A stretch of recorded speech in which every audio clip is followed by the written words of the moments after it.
సాగేటి జీవితాన ఏమైందిలా క్షణంలో ఓటమేన ఆరంభమే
అప్పటి వరకు గ్రాంధికంగా ఉన్న తెలుగు భాషని వ్యావహారిక భాషలోకి తీసుకొచ్చిన మొదటి తెలుగు వాళ్ళు చెప్తారు.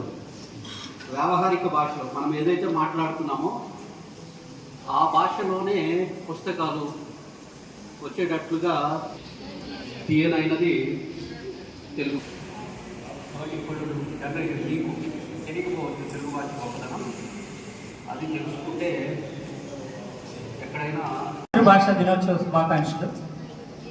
ముఖ్యంగా ఈ కార్యక్రమాన్ని నిర్వహిస్తున్నటువంటి పెద్దలకి, మనం తల్లి కడుపులో నుంచి తెలుసుకున్న వాళ్ళకి తెలుగే ఒక మూలధనం, తల్లి తండ్రి నేర్పినట్టి మాతృభాషరా, తెలుగు మరచిపోతే వాళ్ళని నువ్వు మరచినట్టురా, ఇది మరువబోకురా.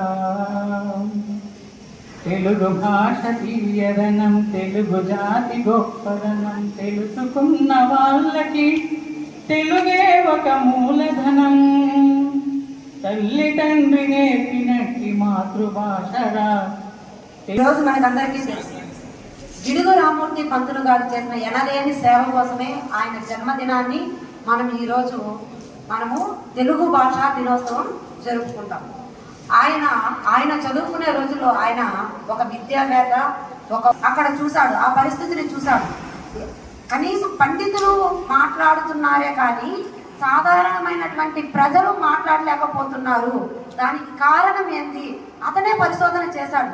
దీని మాటలో నీడనిచ్చే తోడురా, నీడనిచ్చే తోడురా, తిక్కనలతో తేటమైనది తెలుగు భాష, అన్నమయ్య పాటతోటి పరవశించిన తెలుగు భాష, రాయలు కొనియాడినట్టి గొప్పదైన Telugu.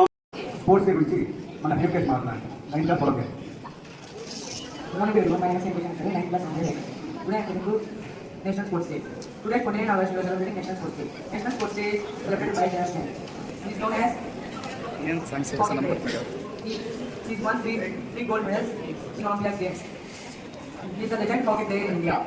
He is also known as hockey legend of India.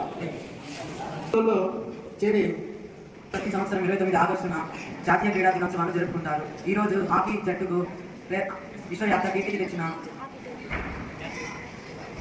Hockey మాంత్రికుడు మేజర్ ధ్యాన్ చంద్ గారి జయంతి.